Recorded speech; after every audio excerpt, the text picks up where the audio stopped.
Hey everyone, it's Mike from Adventures Over 60.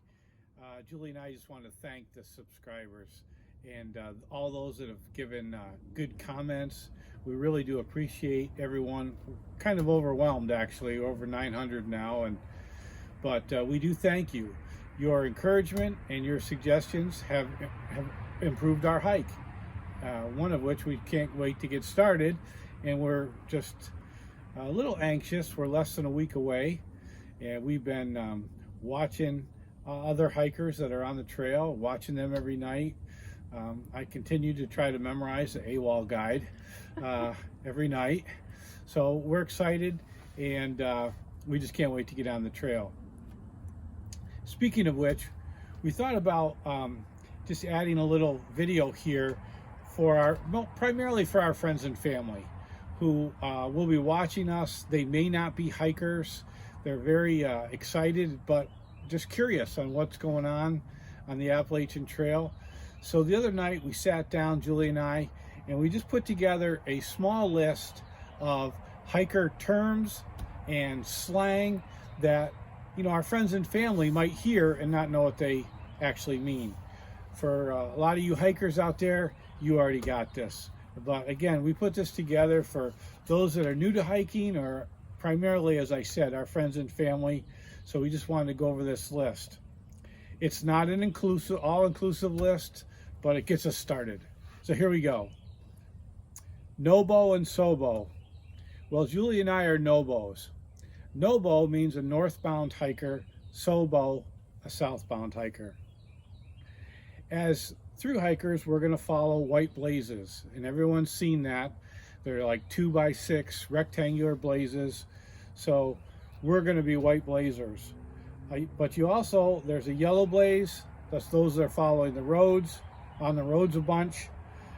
Platinum blazers, which Julie would love to be, more than we maybe were going to be. I know I would love to be.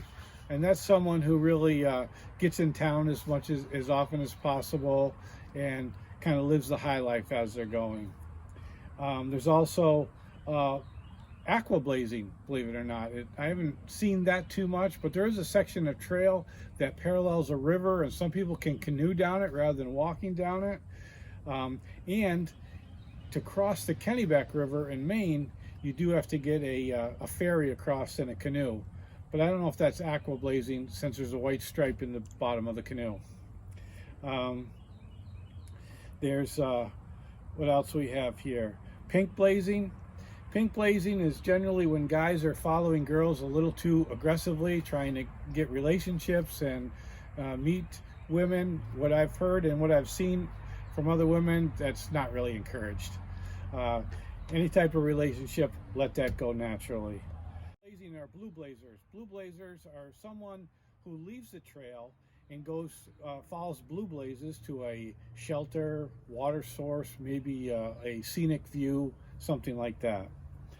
Hiker midnight is a term that hikers use to go to bed real early, sometimes sundown, 8, 9 o'clock, but that's when you go to bed. Papa squat, it means going to the bathroom, generally women, but not always. Cat hole. A cat hole is what you go to the bathroom in when you're in the woods. You dig a hole 6-8 inches deep and bury your papa squat. A Nero and a zero. A Nero is when you are just putting in a few miles. For Julie and I, we generally think less than 5 or 6. And then you get to town early and spend the whole afternoon just basically resting. You got some miles in, but not that many. It's a Nero. A zero is a day that you spend the whole day off trail. There's no trail miles that day, whether it's an extra day in town or wherever. Hiker hunger. As time goes on in the trail, hikers get really hungry. They eat everything in sight, and that's all they think about is eating and when the next meal is coming from. We burn a lot of calories out there. A tramily. A tramily is a combination of those that you are traveling with and those that really become tight like a family on the trail. And it's nice to have a tramily to hike with. A privy is an outhouse, a toilet. Try to use those as much as possible rather than digging cat holes. Vitamin I is ibuprofen. Town food, kind of self-explanatory, but when you go into town, you love to beef up on protein and calories. A trail angel is someone who provides trail magic. Now, trail magic is something special for hikers. It could be a cooler full of water or sodas. It could be someone making a breakfast, giving a ride. And those activities, those are done by trail angels, who are people providing that service. And they are so welcome and appreciated on the trail. One famous name you'll hear of is Freshground, provides a lot of breakfast for folks. You might heard of Stan the Man as another trail angel, although he's going to be on the trail this year, so that's going to be cool. A shakedown. A shakedown is practice and fine-tuning things, going out on shakedown hikes before the trail, getting used to your gear, having someone give your pack a shakedown as far as finding some efficiencies, maybe helping you lose some weight inside that pack to lighten your load. Leave no trace. That is the absolute philosophy of the Appalachian Trail, and it kind of speaks for itself. Leave no trace. We don't want any garbage out there. We don't want anything left behind that we brought. We want to be good stewards of the land. A section hiker is someone that may simply take a section of the trail and hike that. It may be for a week, it may be for a month or 2 months, but very often they end up hiking the entire Appalachian Trail, but they do it in sections. As opposed to a through hiker, which Julie and I are attempting to through hike the Appalachian Trail, start and finish the whole trail within a year. So hikers stay at hostels, which is a term you'll hear often, and Julie and I are going to try to stay at them as often as we can. A hostel is really a B&B for hikers. It caters to hikers. It's usually run and owned and operated by past through hikers. It's really a hiker-friendly place. It's a place where they gather, and usually it's a reduced rate compared to a hotel. They provide shuttle services, which is something else, not just the hostels, but other places where you would call for shuttles for rides, maybe off the trail and into town. Those would be examples there. And what was the other one I was going to talk about?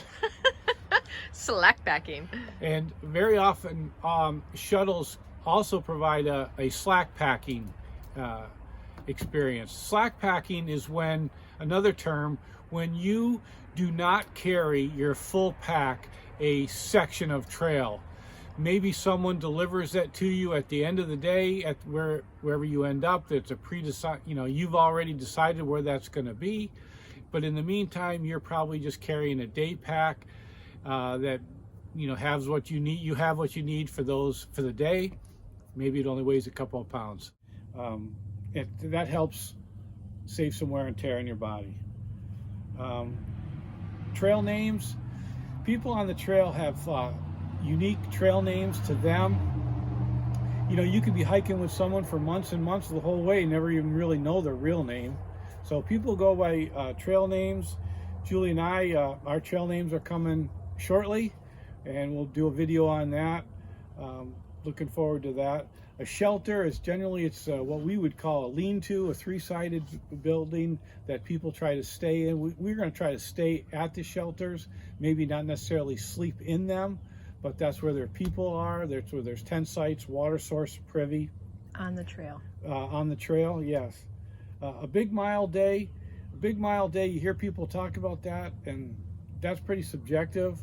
A big mile day for Julie and I could be 18, 20, 22 mile days, but you've heard people say sometimes it's even longer than that. The Green Tunnel. The Green Tunnel is that view of the Appalachian Trail. You'll see some pictures, if you haven't already, of what we're talking about in the Green Tunnel. It's overgrown trees and bushes all over it.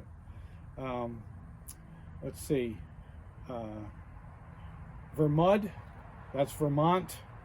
Roxylvania, that's Pennsylvania when you hear people talk about that. Mama Kay is Mount Katahdin. You hear the term sometimes cruisy. We use that a little bit. A cruisy is when it's a good section of land, you can really cruise on it. You may describe that part of that trail as pretty cruisy. Base weight. Base weight is someone's pack weight minus their food and their water. We generally use pack weight, which is the total weight of our pack. We'd like to keep it under 30, 28 to 30 would be good. Some people go ultralight. You hear that term? We're not necessarily ultralight hikers. They will go with the lightest gear possible, with the fewest luxury items to keep their weight down really, really low. Julie and I often talk about ups and downs.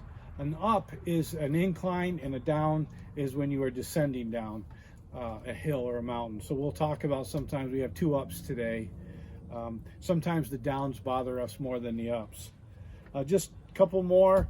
A resupply box usually has food in it. It is a box that you have mailed ahead of you to a destination, or somebody else has going to meet you with it. We had like 5 of those. And then the last spot I wanted to add for tonight is a stealth spot. A stealth spot is a place where you would choose to go camping. It's not necessarily a designated camping area, but it fits your hike that day, and you set up your tent and you just spend the night there. So I hope these help for everyone. Again, thank you for everyone, and we hope to see you out in the woods or on the water. Bye now.